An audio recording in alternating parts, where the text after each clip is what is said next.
پہلی بات تو یہ جانیے جو بارہا میں کہہ چکا ہوں، انسان کا وجود مرکب ہے اور اس کے دو حصے ہیں، ایک اس کا وجود حیوانی ہے، ایک وجود روحانی ہے۔ وجود حیوانی جسد اور جان دونوں پر مشتمل، جسم اور اس میں جان۔ وجود روحانی اپنی جگہ مستقل۔ اب یہ بھی جان لیجیے جو میں نے شعر بارہا آپ کو سنایا ہے، اس حقیقت کو آج سے سینکڑوں سال پہلے کس خوبصورتی سے شیخ سعدی نے بیان کیا، آدمی زادہ طرفہ معجون از فرشتہ سرشتہ وز حیوان۔ یہ آدم ذات جو ہے یہ عجیب مرکب وجود کا حامل ہے، اس میں فرشتہ بھی موجود ہے اور حیوان بھی موجود۔ روح جو ہے اسے آپ کہہ سکتے ہیں فرشتے کی بہن ہے، ان کا مادہ تخلیق ایک ہی ہے۔ نور، ملائکہ بھی نور سے پیدا کیے گئے اور ارواح انسانیت۔ اس اعتبار سے آدمی زادہ طرفہ معجون از فرشتہ سرشتہ وز حیوان۔ اور ایک اور شاعر نے کہا ہے بہت خوبصورت انداز میں، روح کے بارے میں کہنے یا اس کو کسی اور طرف بھی لے جایا جا سکتا ہے، اس کو ابھی جانا نہیں چاہتا۔ جان نہاں در جسم او در جان نہاں، اے نہاں اندر نہاں اندر نہاں۔ جان ہمارے جسم میں چھپی ہوئی ہے، کہا دیکھی کسی نے؟ موت کے وقت نکلتے دیکھا اس کو؟ کہا ہم نے ڈسیکشن کی تھی میڈیکل کالج میں فرسٹ ایئرز میں، تو ہمیں تو کہیں جان جو ہے پتہ نہیں چلا کہاں ہوتی ہے جان۔ آج بھی آپ اناٹومی کی کتابیں پڑھ جائیے، موٹی موٹی فزیولوجی پڑھ جائیے، جان کا کچھ پتہ نہیں کہاں ہوتی ہے۔ جان صرف ایک کیفیت کا نام ہے اور اس کا جسم سے علیحدہ کوئی تصور نہیں، کوئی وجود ہی نہیں۔ سمجھ رہے ہیں بات؟ جان جسم کی ایک کیفیت کا نام ہے اور جسم کے علاوہ اس کو کوئی وجود نہیں۔ روح ایک بالکل انڈیپینڈنٹ شخص، اس کا اپنا مستقل وجود ہے، اس کا اپنا تشخص ہے، اس کا مادہ تخلیق اور ہے۔ یہ جسد مٹی سے آیا ہے، روح آسمان سے، اللہ کے پاس سے آیا ہے۔ زمین و آسمان کا فرق۔ تو شاعر کہہ رہا ہے کہ جان نہاں در جسم، جان جو ہے ہماری جسم میں پنہاں ہے، چھپی ہوئی ہے۔ او در جان نہاں، اس جان کے اندر ایک اور جان ہے، وہ روح ہے۔ اے نہاں اندر نہاں اندر نہاں، اے وہ شے کہ جو چھپی شے کے اندر چھپی ہوئی۔ اچھا اب دیکھیے ہمیں اس حیوانی وجود کو اللہ نے علم کے حصول کے کیا ذرائع دیے۔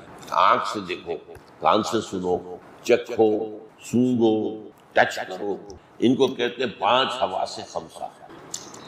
ان حواس خمسہ سے جو معلومات فراہم ہوئی، یہ یہاں پر ہمارے اس کھوپڑی کے اندر ایک کمپیوٹر اور بہت بڑا کمپیوٹر ہے۔ تو اتنا سا آج کل تو آپ کو معلوم ہے چھوٹے چھوٹے کمپیوٹر آ رہے ہیں، یہ کمپیوٹر پروسیس کرتا ہے اس ڈیٹا کو، یہ دیکھا تھا، اس وقت یہ دیکھا تھا، پھر میموری میں ڈال دیتے ہیں۔ کمپیوٹر میں میموری ہوتی ہے، پھر وقت آئے گا تو دوبارہ ریفر کریں گے، اس میموری کو نکالیں گے، کوئی نئی بات دیکھی ہے پھر اسے ٹیلی کریں گے، کیا فرق نظر آیا یہ نیا نکالیں گے۔ یہ ہے جو انسانی علم، حیوانی علم ہے۔ یہ سارے فنکشن چھوٹے سے چھوٹے حیوان کے اندر موجود ہیں۔ ہاں کمیت کا فرق ہے، انسان کے ہاں یہ بہت بلند ہے، ایوولوشن ٹری کے ٹاپ پر کھڑا ہے، وہ حیوانات کے اندر ہے، لیکن اب درجہ بدل گئی۔ میں نے تو خود چکے یہ کیا تھا ایک تجربہ۔ ایک روز میں نے دیکھا کہ ایک کیڑا چل رہا ہے، وہ کیڑا جس کے اوپر بہت بال سے ہوتے ہیں، اور وہ یہ ہے کہ اندیشہ ہوتا ہے کہ آپ سے کہیں کھال سے مس کرے گا تو وہ خارش ہو جائے گی، الرجی، وہ جا رہا ہے۔ میں نے اس کے آگے ایک تنکا رکھا، وہ رکا، پھر اس نے اپنی ڈائریکشن موڑ لی۔ کہ کیا مطلب؟ احساس بھی ہوا اور ایک فیصلہ بھی کیا کہ آگے جو ہے رکاوٹ ہے، I have to turn my direction. میں نے پھر رکھ دی، پھر مڑا، پھر رکھا، پھر مڑ گیا، چوتھی مرتبہ رکھا تو اس کے اوپر سے اس نتیجے پر پہنچ گیا کہ یہ رکاوٹ میرا پیچھا نہیں چھوڑ رہے، now I have to overcome it۔ وہ چھوٹا، یہی تو ہے نا ہمارا سارا علم جو ہے، اسی کو آپ 1,00,000 سے ضرب دے دیا بس اللہ خیر سے۔ ہم نے آنکھ کی مدد کے لیے دوربین ایجاد کر دی، ہم نے آنکھ کی مدد کے لیے خوردبین ایجاد کر دی، اصل شے تو آنکھ ہی ہے۔ یہ تو ایڈڈ معاملات ہے، دوربین ہے یا دوربین کو بھی آپ آنکھ ہوگی تو دیکھیں گے نا، دوربین کے اندر آنکھ ہوگی تو دیکھیں گے آپ خوردبین کے اندر، مائکروسکوپ کے اندر۔ لیکن اسی طرح جان لیجئے روح کی اپنی آنکھیں ہیں، انڈیپینڈنٹ آف دیز آئیز۔ روح کے اپنے کان ہیں، انڈیپینڈنٹ آف دیز ایئرز۔ روح کی اپنی عقل ہے، انڈیپینڈنٹ آف دس عقل۔ یہ حیوانی عقل ہے اس کھوپڑی میں، لیکن روح کی یہ تینوں چیزیں، ان کا تعلق قلب مسکن ہے روح کا، روح رہتی وہاں۔ اب قرآن مجید میں سورہ حج کی ایک آیت ہے جو بہت بہت افلم یسیروا فی الارض، کیا یہ لوگ زمین میں سیر نہیں کرتے، چلتے پھرتے نہیں؟ فتکون لہم قلوب یعقلون بہا، پھر ہوتے ان کے دل جن سے وہ تعقل کرتے، دل سے عقل، دل کے اندر عقل ہے۔ قلوب یعقلون بہا او آذان یسمعون بہا، یا کان جن سے وہ سنتے ہیں۔ فإنها لا تعمى الأبصار، اس لیے کہ اندھی یہ آنکھیں نہیں ہوتی، اندھا دل کی آنکھ اندھی۔ ابو جہل کی یہ آنکھ تو اندھی نہیں تھی، وہ تو جمال و جلال مصطفی کا مشاہدہ نہیں کر سکتا۔ ابو لہب کی تو یہ آنکھ نہیں، وہ آنکھ کوئی اور آنکھ۔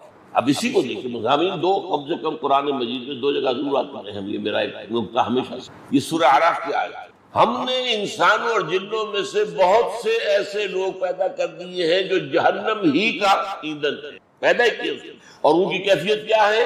لہم قلوب لا یفقہون بہا، ان کے پاس دل ہے لیکن تفقہ نہیں کرتے، غور نہیں کرتے، سوچتے نہیں۔ لہم قلوب لا یفقہون بہا ولہم اعین لا یبصرون بہا، ان کی آنکھیں ہیں پر دیکھتے نہیں۔ وَلَهُمْ آذَانٌ لَا يَسْمَعُونَ بِهَا، ان کے کان ہیں لیکن سنتے نہیں۔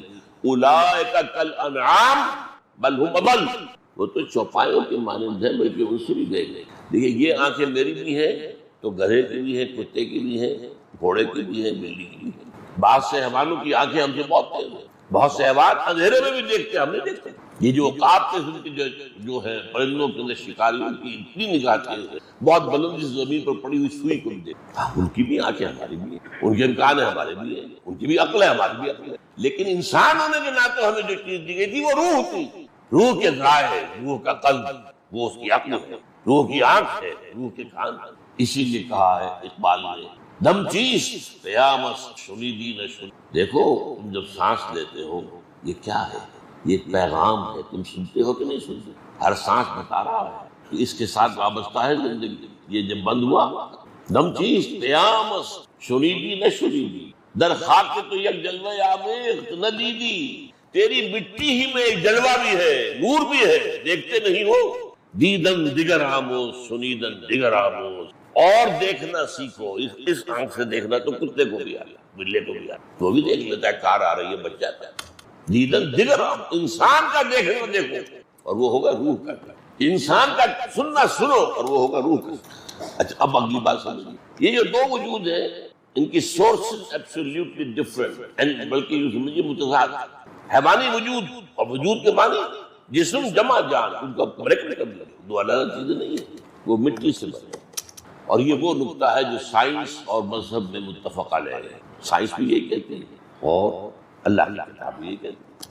روح اس کا اس خاک سے کوئی تعلق نہیں، وہ عالم امر سے آئی ہے، بلندیوں سے آئی ہے، وہ امر رب ہے، وہ اللہ کے پاس سے آئی ہے۔ زمین و آسمان کا فرق ہے۔ اب اس کے دو تقاضے اس کے ضمنی طور پر، ہمارے جسد حیوانی کو جو طاقت چاہیے اس کے لیے جو غذا چاہیے کہاں سے آتا ہے؟ یہاں سے جسد حیوانی آیا ہے، گندم آ گئی، چاول آ گئے، سبزیاں آ گئی۔ بکری کا گوشت کھایا تھا تو بکری نے کیا کھایا تھا؟ بیری کے پتے کھائے تھے اور کوئی گھاس پات کھایا تھا۔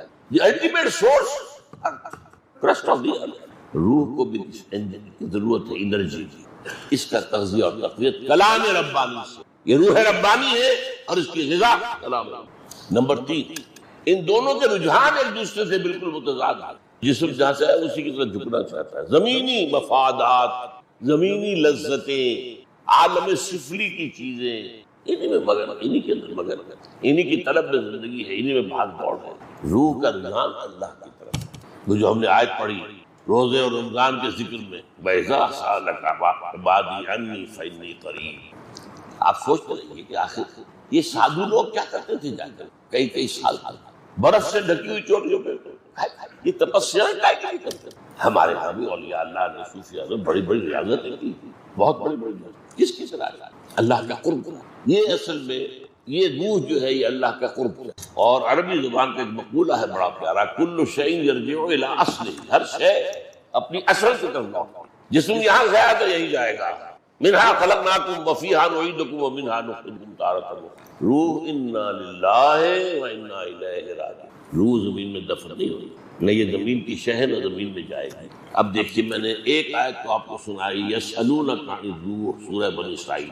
اے نبی یہ لوگ آپ سے روح کے بارے میں، قل الروح من امر ربی وما اوتیت من العلم الا قلیل۔ اے نبی ان سے کہہ دیتے روح میرے رب کا امر، لیکن تمہیں علم میں سے سوائے تھوڑے حصے کے تمہارے لیے خاص طور پر ان بحثوں میں الجھنا صحیح نہیں ہے۔ یہ بات سمجھ لیجیے، یہ ابدی قاعدہ نہیں ہے۔ قرآن مجید کا اولین مخاطب جو طبقہ تھا، جو قوم تھی، وہ فلسفی نہیں تھی، پڑھی لکھی نہیں تھی، تو امی، ان پڑھ، کوئی کتاب نہیں ٹوٹی۔ ان کو اس طرح کے جھمیلوں میں قرآن نے ڈالے، ان گہرائیوں کی طرف۔ اب جیسے کہ ایک آیت ہے سورہ حدید کی، هو الاول والآخر والظاہر والباطن، کوئی تو نہیں ہے۔ امام غازی کھڑا ہوا ہے، معلوم ہوتا ہے کہ سخت دہشت زدہ، دہشت ہے بند۔ اعلم ان هذا المقام مقام غامض عمیق محیط، جان لو یہ مقام، ہوشیار کہ رہبر میں تیز قدم رہا، ہوشیار ہو جاؤ کہ اس وقت تمہارا قدم جو ہے تلوار کی دھار پر ہے۔ یہ آیت جو ہے عام ہمارے مفسرین گزر جاتا ہے اور عوام کیا سمجھ، تو یہ بات سمجھ لیجیے کہ روح ہے لیکن اس کی تفسیر قرآن نے نہیں بتائی۔ البتہ وہ اشارات ہیں سوچنے والوں کے لیے ہے۔ سب سے پہلا اشارہ کیا ہے؟ اس روح انسانی کو اللہ نے اپنی ذات سے اس سے بڑی بات کیا ہوا ہے۔ دو آیتیں میں نے آپ کو سنائی ہیں، سورہ حجر 14 پارے اور سورہ صاد 23 پارے۔ وَإِذْ قَالَ رَبُّكَ لِلْمَلَائِكَةِ إِنِّي خَالِقٌ بَشَرًا مِنْ صَلْصَالٍ مِنْ حَمَإٍ مَّسْنُونٍ، اور یاد رکھو جب کہ کہا تھا تیرے رب نے صلی اللہ علیہ وسلم فرشتوں سے، میں سنے ہوئے گارے سے جو خشک ہو کر کھن کھنا رہا ہے ایک بشر بنانے والا۔ اب عجیب نوٹ کیجئے، قرآن نے 6-7 الفاظ، تراب مٹی، تین مٹی اور پانی کو ملا دے گارا بنا، وہ بھی تین ہے، تین لازم۔ وہ تغاری جو آپ نے گارے کی بنائی تھی تھوڑی سی توڑی ڈال دیجئے اس میں ڈھیر اٹھے گا۔ کچے گھر جو ہے لیپے جاتے ہیں پوتے جاتے ہیں اس گارے سے، اس میں جب لیس ہوتا ہے تبھی تو پلسٹر کھائی رہتا ہے، ورنہ وہ پلسٹر پھٹ جائے گا، عام گارا تو نہیں کر سکتا۔ پھر وہ پڑا رہے تو اس میں سڑانگ پیدا ہو جائے گا، بدبو آئے گا، پھر اگر سوکھ گیا کھل کھلانے لگے گا۔ یہ 6 الفاظ، من تراب من طین من تین لازم من حمأ مسنون من صلصال کالفخار من صلصال من حمأ مسنون۔ اب یہاں دیکھیے، یہاں بھی 2 الفاظ آئے ہیں۔ سورہ حجر میں نے بتا دیا خالق بشرا من صلصال من حمأ مسنون۔ سورہ صاد میں فرمایا وَإِذْ قَالَ رَبُّكَ لِلْمَلَائِكَةِ إِنِّي خَالِقٌ بَشَرًا مِنْ طِينٍ دار۔ پھر دونوں جگہ کیا الفاظ ہیں؟ یہ ہے اصل سے فَإِذَا سَوَّيْتُهُ وَنَفَخْتُ فِيهِ مِنْ رُوحِي فَقَعُوا لَهُ سَاجِدِينَ، تو جب میں اسے تیار کر دوں اور پھر اپنی روح میں سے اس میں پھونک دوں تو گر پڑنا اس کے سامنے سے۔ یہ ہے اس روح انسانی کی۔ اب یہاں علماء احتیاط کرتے کیا کہنا کہ یہ اللہ کی روح ہے، اللہ کی روح میں سے، اللہ کی شان کے یہ شایان شان نہیں ہے کہ اس میں سے کوئی چیز نکلے، حالانکہ یہ بات صحیح نہیں ہے۔ کلام بھی تو اللہ کی ذات میں سے نکلتا ہے، کہاں سے نکلے؟ قرآن اللہ کا کلام کہاں سے نکلے؟ خرج من ایل، ایک حدیث میں الفاظ آئے خرج من ایل، اللہ تعالیٰ کی خدمت میں تحفہ اس سے بہتر کوئی پیش نہیں کیا جا سکتا جو خود اس کے اندر سے برآمد ہوا ہے۔ قرآن پڑھو، کھڑے ہو خوشحالی کے ساتھ سناؤ اللہ کا، جیسے اللہ کے رسول کہتے تھے، فرمائش کرتے ہوئے سناؤ قرآن۔ اور عبداللہ بن مسعود کہتے ہیں میں نے کہا حضور میں آپ کو سناؤں، آپ پر تو قرآن نازل ہوا ہے۔ فرمایا ہاں لیکن مجھے دوسروں سے سن کر کوئی اور نظر، اللہ بھی سنے گا۔ حدیث میں ہے قیامت کے دن جو عالم باعمل ہوگا، جو اللہ کے دین کی شرطوں کو پورا کرتا ہوگا اور پھر بہت اچھا خوش رہانکاری بھی ہوگا، اللہ فرمائیں گے قرات کرتے رہو کرتے رہو کرتے رہو، جب تک کرتے رہو گے تمہارے درجے بلند سے بلند ہونا ہے۔ تو انی خالق بشر من صلصال من حمأ مسنون یا انی خالق بشر من طین فَإِذَا سَوَّيْتُهُ وَنَفَخْتُ فِيهِ مِن رُوحِي فَقَعُوا لَهُ، تو یہ کہتے ہیں علماء کہ یہ اس روح کی عظمت کو ظاہر کرنے کے لیے اللہ نے اس کو اپنی ذات کی طرف نسبت دے دی ہے۔ یہ اللہ کی روح میں سے کوئی روح اللہ کی ذات کا تجزیہ نہیں کر سکتا کہ اس میں سے کوئی چیز نکل آئے۔ ٹھیک ہے، احتیاط کا راستہ جو ہے کوئی بہتر ہو۔ اب دیکھیے کہ یہ جو بدقسمتی سے ہمارا جو موجود جدید جو دینی فکر ہے، جو اپنی جگہ پر بعض اعتبارات سے بہت قیمتی ہے، مثلا یہ کہ جدید دینی فکر نے یہ واضح کیا کہ اسلام صرف مذہب نہیں ہے، دین ہے۔ ٹھیک ہے، بہت بڑی بات، بہت اچھی بات۔ اسلام دین اس وقت ہوتا ہے جبکہ وہ غالب ہو، مغلوب ہو جائے تو مذہب رہ جاتا ہے۔ اور بندہ مومن کا فرض ہے کہ باطل کے نظام کو توڑ پھوڑ کر اللہ کا نظام قائم کرے، جد و جہد کرنا فرض ہے۔ وہ کر دینا یہ آپ کے اختیار میں، اللہ چاہے گا تو ہوگا، لیکن جد و جہد نہیں کرتے تو آپ نہیں ہوگے۔ اس جد و جہد کے لیے التزام جماعت لازم ہے، جماعت کے بغیر تو کام ہو ہی نہیں سکتا۔ اب یہ دینی فکر اور موجودہ دور میں لوگوں نے اس کو اجاگر کیا ہے، واضح کیا، اور وہ ایک بڑا احسان ہے۔ ان میں سے بعض شخصیات کا میں خود مرہون ملا، انہوں نے بہت استفادہ کیا۔ لیکن ایک بات بھی آج کہنی ہے آپ سے کہ سید ہوں، شبلی نعمانی ہوں، مولانا فراہی ہوں، مولانا فراہی کے شاگرد مولانا اصلاحی ہوں، ابو الکلام ہوں، ابوالکلام کے راستے پر چلنے والے مولانا مودودی ہوں، بڑے محسن ہیں قوم کے، ذرا سر سید کو اس فہرست سے نکال دیجیے۔ ویسے قومی تو میں آپ کو بتا چکا وہ بھی محسن ہے، قومی سطح پر یہ لوگ دینی سطح پر، لیکن دینی فکر جو ہے اگر کامل ہے تو وہ صرف ایک شخص کا ہے اور وہ علامہ اقبال۔ باقی جو گنوائے آپ کو یہ مانتے ہی نہیں کہ روح بھی کوئی علیحدہ شے ہے، وہ سمجھتے ہیں جان اور روح ایک ہی شے ہے۔ اتنی بڑی حقیقت نگاہوں سے ہو جائے، اس لیے کہ ذہنوں کے اوپر سائنٹزم کا تسلط جو ہمارے حواس سے خمسہ کے سے دیکھی نہ جا سکے، ویریفائی نہ کی جا سکے، اس کو کیسے ماننا؟ چلو اللہ کو تو مان لیا، ایک کو تو ماننے پڑے گا، کوئی تو تھا نہ جس نے کائنات بنائی، لیکن اس سے آگے فرشتے کو کیوں ماننا، جنات کو علیحدہ وجود کیوں ماننا؟ یہ سائنٹزم، یہ مذہب بن چکا، it's a religion in itself. اور وہ اس کا غلبہ اتنا ہے کہ اچھے اچھے مفکرین جو ہے اس مغرب کے مادہ پرستانہ فکر کے تسلط سے شکنجے سے پورے طور پر آزاد نہیں ہو پائے۔ اب میں آپ کو وہ چیزیں بتا رہا ہوں جو میں نے کہا ہے، اگر نہ مانا جائے کہ روح جو ہے ایک علیحدہ جداگانہ تشخص کی حامل شے ہے تو بہت سی باتیں سمجھ میں نہیں آتی قرآن کی۔ ایک جس کا ذکر میں پہلے بھی کر چکا ہوں، یہ عہد الست کا موازنہ کس نے کیا؟ الست بربکم قالوا بلی، ظاہر بات ہے ارواح نے کیا، جسد تو تھے ہی نہیں، اور تمام انسان ایک جگہ پہ جمع ہو ہی نہیں سکتے تھے۔ وہ تو نسل بعد نسل انسان دنیا میں آئیں گے نا، آدم کے پھر 3 بیٹے یا 3 بیٹے ہوں گے، پھر ان کے بیٹے ہوں گے، پھر ان کے بیٹے ہوں گے، پھر ان کے بیٹے ہوں گے، قیامت میں جو ہے وارم بھرم انسان آ جائیں گے، لیکن وہ ایک وقت میں تو جمع نہیں ہو سکتے۔ ہاں ہوں گے ایک دن، اور وہ قیامت کا دن وہاں پھر جمع ہو جائے گا سب سے، یا پھر وہ اس الست میں عہد الست کی اور جمع سے۔ اب یہی وہ چیز ہے جو میں نے ابھی آیت آپ کو سنائی، اس سے سورہ اعراف کے اندر ہے۔ ہم نے جہنم کے لیے بہت سے لوگوں کو پیدا کر دیا، جہنم کے لیے، آخر ہمیں چاہیے نا کچھ ایندھن، جہنم کے لیے بھی درکار ہے۔ بہت سے انسان ہم نے پیدا ہی دیے، ان کا حال کیا ہے؟ لہم قلوب لا یفقہون بہا ولہم اعین لا یبصرون بہا ولہم آذان لا یسمعون بہا اولئک کالانعام بل هم اضل۔ وہ تو چوپایوں کے مانے جبل کے ان سے بھی گئے گزرے کیوں ہیں؟ اضل کیوں ہیں؟ پیدا تو ہم نے اس جگہ پر کیا تھا نا ان کو، یہ گر گئے، نیچے آئے، پڑے رہے، قار مذلت اٹھے تھے، لہذا یہ حیوان، یعنی انسان نسل، یہ انسان نما حیوان ہے۔ اچھا، نمبر 2 چیزیں، یہ حدیث جو ہے حضرت ابو ہریرہ سے ترمذی میں موجود، حضور سے پوچھا گیا متى وجبت لك النبوت یا رسول اللہ، اے اللہ کے رسول آپ کو نبوت کب ملی؟ فرمایا والآدم بین الجسد والروح، ابھی آدم کی روح علیحدہ تھی، جسد نہ تھا، ابھی روح میں پھونکی نہیں گئی تھی، تب بھی نبی تھا۔ کون تھا نبی؟ محمد ابن عبداللہ ابن عبد المطلب، یہ تو بہت عرصے بعد 10-12 ہزار سال بعد آئیں گے دنیا میں، ان کی تو ولادت ہوگی آمنہ کی بطن سے اور عبداللہ کے سلب سے۔ یہ کون تھا؟ وہ روح محمدی۔ اور اسی کو ایک اور حدیث میں نور محمدی کہا گیا۔ بدقسمتی سے ہمارے ہاں ایک طرف جو بریلوی مکتب فکر کے لوگ ہیں انہوں نے سارا جو ہے ڈیرا ہی لگا رکھا ہے اس پر، اور ایک طرف دوسرے لوگ ہیں وہ اس کا انکار مطلق کرتے ہیں، لیکن لفظ آیا ہے نور، قرآن کو بھی نور کہا گیا، اور جو ہے روح کو بھی نور کہا گیا، روح محمدی، نور محمدی۔ یہ حدیث جو ہے حضرت جابر بن عبداللہ رضی اللہ تعالیٰ عنہ سے، حدیث کی کتاب مصنف عبد الرزاق میں مکتوب ہے۔ حضرت جابر نے پوچھا حضور اللہ نے سب سے پہلے کس شے کو پیدا کیا؟ بڑے عجیب انداز میں فرمایا نور و نبی کا یا جابر، نور و نبی کا یا جابر، اے جابر تمہارے نبی کے نور۔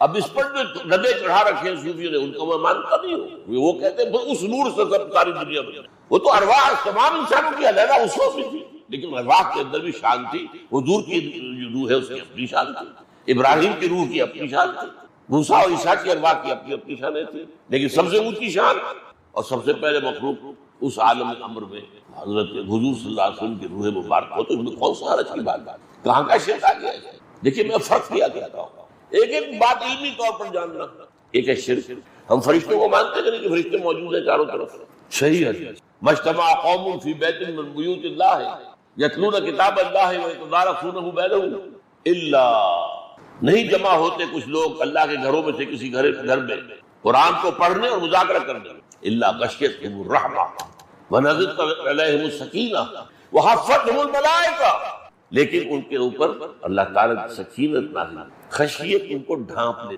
اور فرشتے ان کے گرد گھیرا باندھتے، وذکر اللہ فی من عندہ، اللہ ذکر کرتا ہے ان کا، دیکھو فرشتوں تم نے کہا تھا یہ فساد مچائے گا، دیکھو میرے بندے میرے گھر میں بیٹھے میری کتاب پڑھ، وذکرہم اللہ فی من عندہ، ملائکہ مقربین میں جا کے ذکر ہوگا، فرشتے ہیں، اچھا فرشتے تو میرے ساتھ 2 موجود ہیں، اس کو ماننے سے شرک نہیں آیا ہے، میں فرشتے سے کہوں یہ میرا کام کر دو تو یہ شرک ہو جائے گا، دعا اللہ کے سوا کسی سے، اسی طرح شاہ ولی اللہ دہلوی کا کہنا یہ ہے کہ اولیاء اللہ، اللہ کے بہت نیک بندے جو ہیں، ان کی ارواح کو اللہ تعالیٰ ان کے انتقال کے بعد ملائکہ اسفل کے طبقے میں شامل کر دیتے ہیں۔ اس بات بتا دوں، بہن بھائی ہیں یہ فرشتے اور روحیں جو ہیں، بہن بھائی ہیں، ایک ہی مادہ تخلیق ہے دونوں کا، نور۔ اولیاء اللہ کا انتقال جب ہو جاتا ہے تو اللہ ان کی ارواح کو ملائکہ اسفل، سب سے نچلے درجے کے ملائکہ، اونچے نہیں ہیں، یہ ان کے طبقات ہیں، سب سے نیچے والے ملائکہ وہ جو اس زمین کا کاروبار کنٹرول کر رہے ہیں، ملائکہ اسفل، ان میں شامل ہو جاتے ہیں، گویا کہ اللہ تعالیٰ کے سول سروس میں ریکروٹ ہو گئے۔ اس بات کو کوئی مانے نہ مانے اس کو اختیار ہے، لیکن اس کو شرک کہنا یہ ضرور ہے۔ ہاں ان کو پکارو گے وہ شرک ہے، یا شیخ عبد القادر شیخ اللہ، یہ شرک ہے۔ لا تدعوا مع اللہ احدا، ہرگز مت پکارو اللہ کے ساتھ کسی اور کو، پکارنا اس سے، تم دعا کرو اللہ سے۔ یہاں تک آتا ہے کہ حضور نے فرمایا کہ جوتی باندھنے کا تسمہ بھی اگر تمہیں چاہیے تو اللہ سے مانگے، اللہ سے۔ اور مجھے اس سے کیا غرض ہے؟ اللہ کسی فرشتے کو بھیج دے انسانی شکل میں، لو بھائی تسمہ، کسی روح کو دے دے بھیج دے، وہ دے لو بھی لے لو، مجھے غرض نہیں ہے، مجھے پکارنا آنا، دعا ندا۔ میں ابھی ذکر کر چکا ہوں اس میں کہ قیامت کے دن جو ہے تمام انسان پھر کھڑے ہوں گے اللہ کے سامنے، یوم یقوم الروح والملائکۃ صفا لا یتکلمون الا من اذن له الرحمن وقال صوابا۔ یہ سب آ گئے دوبارہ۔ دنیا میں تو یہ آئے تھے سیکوینس کے ساتھ، کوئی آج سے 10,000 سال پہلے آیا تھا، کوئی 9,000 سال پہلے، کوئی 8,000 سال پہلے، وہ چلیے قریب، اور ابھی کوئی بہت سے وہ آنے ہیں، وہ ایک دم جمع ہو جائیں گے۔ سورہ کہف میں فرمایا، یہ نقشہ دیکھیے، نقشہ دیکھیے، اللہ کی عامل صفیں بنی ہوں گی، فرشتوں کی صفیں اور ارواح انسانی کی صفیں۔ ارواح کے بارے میں تو حدیث بہت ہے، الارواح جنود مجندہ، لشکروں کے معنی میں۔ اللہ فرمائے گا لقد جئتمونا کما خلقناکم اول مرہ، آ گئے ہو نا ہمارے پاس جیسے کہ ہم نے تمہیں پہلی مرتبہ پیدا کیا۔ پہلی تخلیق تھی عالم امر میں، عالم ارواح میں، اور وہ بیک وقت سب کی تھی، بابا آدم سے لے کر آخری آدمی تک جو دنیا میں آئے گا سب۔ دوسری تخلیق ہوئی مرحلہ وار، ہر شخص کی ماں کے پیٹ میں، جب وہ 120 دن کا جنین بن گیا، ایمبریو آف 120 days، ثم یرسل الملک فینفخ فیہ الروح، پھر فرشتہ بھیجا جاتا ہے جو اس میں روح بھرتا ہے۔ اب یہ تخلیق ثانی آ گئے نا ہمارے پاس، کما خلقناکم اول مرہ، کہ جہنم میں جہنمی فریاد کرے، ربنا امتنا اثنتین واحییتنا اثنتین فاعترفنا بذنوبنا فهل الى خروج من سبیل۔ اللہ نے ہمیں 2 مرتبہ مارا، 2 مرتبہ زندہ کیا، اب ہم اپنے کوتاہیوں کا اعتراف کر رہے ہیں، تو یہاں سے نکلنے کا کوئی راستہ ہے کہ نہیں؟ 4-5 ادوار ہم پر آ چکے، ایک دور اور ہو جائے گا، ہمیں یہاں سے نکل کر مہلت دے دیں۔ اب یہ کون سے 2 اماتیں، کون سے 2 احیاء؟ پہلی تخلیق اول ہے، اماتہ نہیں ہے، وہ تو ابداع ہے، ارواح کو کریشن ایکس نہیلو، وداؤٹ کسی شے کے پیدا کیا گیا۔ اس کے بعد انہیں سلا دیا گیا عہد لینے کے بعد، وہ پہلی زندگی، پہلی موت ہو گئی۔ اب وہ پڑے ہیں کولڈ سٹوریج کے، جب میرا جنین تیار ہوا تھا رحم مادہ میں، میری روح ڈالتی، یہ احیاء اول ہے، اب میں مروں گا وہ اماتہ ثانی ہو جائے گا، پھر اٹھایا جائے گا وہ احیاء ثانی ہو۔ اس کے بعد کیا ہوگا؟ شروع میں کیا تھا؟ انا للہ، پھر کیا ہوگا؟ انا الیہ راجعون۔ اب یہ آج کیسے سمجھ میں آئے گی اگر یہ معلوم نہ ہو کہ روح اور شے ہے، جان ہے، اور یہ جسم و جان ہے، اس کا مرکب بالکل مختلف ہے۔ اچھا قرآن میں پھر کوئی بات کہ اہم بات کم سے کم 2 دفعہ ضرور آئے گی۔ سورہ بقرہ کے 30 رکوع میں بھی یہ بات موجود ہے، کیف تکفرون باللہ وکنتم امواتا فاحیاکم ثم یمیتکم ثم یحییکم ثم الیہ ترجعون۔ یہاں صرف تخلیق کا ذکر نہیں ہے اور پہلی زندگی کا ذکر نہیں ہے، اس کے بعد موت کی شکل میں تھے، اس دنیا میں آنے سے پہلے آپ مردہ تھے، معدوم نہیں تھے، ہماری ارواح تھی، سوئی ہوئی تھی۔ کیف تکفرون باللہ، اللہ کا انکار کیسے کرتے جبکہ تم مردہ تھے؟ فاحیاکم، یہ احیاء جو ہوا ہے پہلا، یہ ماں کے بطن، ثم یمیتکم، پھر وہ تمہیں مارے گا، یہ اماتہ ثانی ہو جائے گا، ثم یحییکم، پھر تمہیں زندہ کرے گا، ثم الیہ ترجعون، پھر تم اس کی طرف لوٹ جاؤ گے۔ یہ ہے جو میں کہہ رہا ہوں کہ دین کی تعلیمات کا یہ خفی پہلو، یہ فلسفیانہ پہلو، ان چیزوں کو آج سمجھنا اس لیے ضروری ہو گیا ہے کہ بہت سے معاملات میں سائنس بہت آگے ہے۔ اب آپ کو سائنس اور دین کے درمیان، تعلیمات کے درمیان بڑے کلوز ریلیشن شپ کی ضرورت ہے۔ اب اس کے علاوہ اہم بات، قرآن یہ بھی کہتا ہے لقد خلقنا الانسان فی احسن تقویم، اور پھر کہتا ہے ثم رددناہ اسفل سافلین۔ کیا مطلب؟ احسن تقویم پر ارواح پیدا کی گئی تھی، تو ملائکہ کی ہم اللہ ہے، احسن تقویم۔ پھر اس بیچاری روح کو جو اس عالم بالا کے ناز و نام کی پلی ہوئی پڑی، اس کو لا کر ایک انسان کے بچے کے اس کے جسد کے اندر ڈال دیا گیا، اور انسان کا بچہ کمزور ترین شے ہے دنیا کی، یہ معلوم ہونا چاہیے۔ حیوانات کے بچوں کا کیا ہوتا ہے؟ بکری نے ابھی بچہ دیا، چند منٹ لگیں گے اسے، وہ ٹانگیں ذرا اسی لڑکھڑائے گی، کھڑا چل رہا ہے۔ بچڑے، کٹے اور جانور، انڈے میں سے نکلا ہے وہ چوزا، بھاگ رہا، دوڑ رہا، چل رہا، انڈے میں سے بھی نکلتا ہی۔ یہ جو کمزور ترین انسان کا بچہ، وہ روح لا کر اس میں ڈال دی، باندھ دی گئی۔ اب اس کا کام یہ ہے کہ اسے جو جسم مل رہا ہے اس دنیا کے اندر، اس کے ذریعے سے نیکیاں کمائے تاکہ اپنے مقام پر دوبارہ پہنچ جائے۔ کسی نے تمہیں پہاڑ پر سے گرا دیا ہے، اب تمہیں چڑھنا پڑے گا، چڑھائی میں محنت لگے گی، تمہارا مقام تو بہت بلند ہے، فرشتوں سے بلند، لیکن وہاں سے اب گرا کہاں دیے گئے؟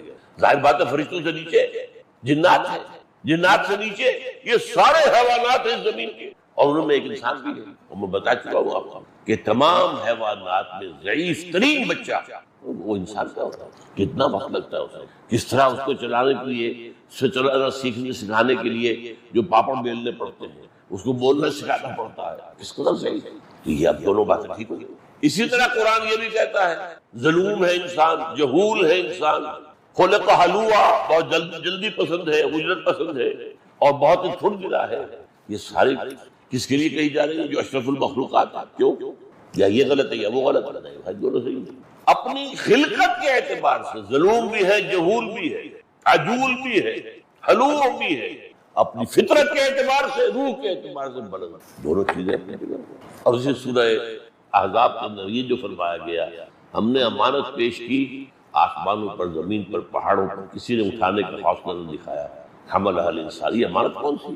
یہ روح ربانی، جنات میں نہیں ہے یہ۔ ویسے جنات کی تخلیق ہم سے بلندر سطح پر ہوئی ہے، آگ سے بنائے گئے، وہ اس کائنات میں بہت دور دور تک جا سکتے، میرے نزدیک سمائے دنیا تک تو ان کی رسائی ہے، جاتے ہیں۔ ہمیں تو بڑے بڑے جو ہے میزائل بنانے پڑیں گے، کیا کیا بنانا پڑے گا، کچھ ارب ڈالر سے جو ایک مشین بنتی ہے جو جاتی ہے، تو وہ بھی خلا کے ابتدائی جگہوں میں ٹکرے مار کے آ جاتی ہے، کیا کرنا ہے، چاند پر اتر کے بڑا کمال کیا۔ یہ فرشتے یہ تو آسمان کے سمائے دنیا پر جا کر فرشتوں کی سرگوشیاں سنتے ہیں، یسترقون السمع، سنتے ہیں، چرا لیتے ہیں، اور وہاں سے آ کر اپنے کاہن جو زمین پہ بیٹھے ہوئے اپنے دلال، ان کو بتاتے اب یہ ہونے والا ہے، اور وہ اس کے بنا پر پیش گوئی کرتے ہیں، اپنا دھندا چلاتے ہیں۔ جیسے کوئی آپ کا سول سیکرٹری اسلام آباد میں آپ کا دوست ہے، وہاں سے آپ کے تبادلے کا حکم ہے، ٹائپ ہو گیا، بتا دیا وہ ہو گیا، ابھی وہ آئے گا آپ تک پہنچنے میں، وہ ٹائپ ہوگا، پھر دستخط ہوں گے، پھر ڈسپیچ ہوگا، پھر وہ آئے گا، پھر آپ تک پہنچے گا، لیکن وہ آپ نے اس کو بتا دیا۔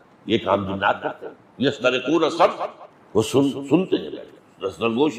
تو یہ لیکن یہ ظاہر بات ہے کہ اسی لیے تو اس کو عزازیل نامی جن کو جو ہے دھوکہ لگا، انا خیر منہ، میں اس آدم سے بہتر ہوں، خلقتنی من نار وخلقتہ من طین۔ اسے اس روح کا علم نہیں تھا، وہ انسان کو صرف گارے سے سمجھ رہا ہے، اور گارا یقیناً کمتر ہے آگ سے، یہ بات غلط نہیں اس کی۔ تو انسان کی یہ جو ہے حیوانی جو اس کا وجود ہے، وہ تو گارے سے بنا ہے اور وہ آگ سے بنا ہے، لہذا وہ افضل ہے اس تخلیق خلقت کے اعتبار سے، لیکن فطرت میں جو روح ربانی پھونکی انسان میں، اس کا جو بلند مقام ہے، جس کی وجہ سے اللہ اسے اپنی ذات کی۔ اب آخری بات یہ، اس روح کا ذات باری تعالیٰ کے ساتھ تعلق کیا لگا؟ روح کا اللہ کی ذات کے ساتھ تعلق، بس ایک بات پہلے نوٹ کر لیجئے، ذات و صفات باری تعالیٰ کے بارے میں کوئی بھی مثال صحیح مکمل نہیں ہو سکتی۔ ہمارا ذہن، ہماری منطق، ہمارے الفاظ، ہماری زبان بنی ہے ہمارے مشاہدات سے، تو جو مابعد طبیعیاتی حقائق ہے، میٹافزیکل ٹروتھس، وہ ہماری زبان کے اندر ادا نہیں۔ اس لیے قرآن میں مثالیں اللہ نے اسی لیے یضرب اللہ الامثال للناس، ایک بات جیسے کہ ہے سمجھ میں نہیں آتی، مثال سے ذرا سا قریبی تاثر دے دیا جاتا ہے۔ تو بعض صوفیہ نے بہت عمدگی کے ساتھ اس کو بیان کیا ہے۔ اس روح کا اور ذات باری تعالیٰ کا تعلق وہی ہے جو سورج اور اس کی کرن کا ہے۔ سورج سے کرن نکلی ہے، کتنے کروڑ میل آ گئی ہے زمین تک، لیکن کیا اس کا رشتہ سورج سے منقطع ہوا ہے؟ ایک اور بات مجھے یاد پڑتا ہے کہ ایک بڑے فزسٹ جو فزکس کے بہت بڑے ماہر نے بتائی تھی کہ یہ جو رے آف سن ہے، یہ ہائپربولا کے انداز میں چلتی ہے، اسٹریٹ لائن میں نہیں آتا کہ یوں ہو کے، اگر تو درمیان میں کوئی شے آ گئی جس نے اسے جذب کر لیا تو ختم ہو گئی، کنزیوم ہو گئی، ورنہ کوئی شے درمیان میں تو واپس چلی جائے گی۔ السلام علیکم ورحمۃ اللہ وبرکاتہ۔ ہمارے اس نئے channel internal faith without music کو سبسکرائب کریں۔ آپ کا شکریہ۔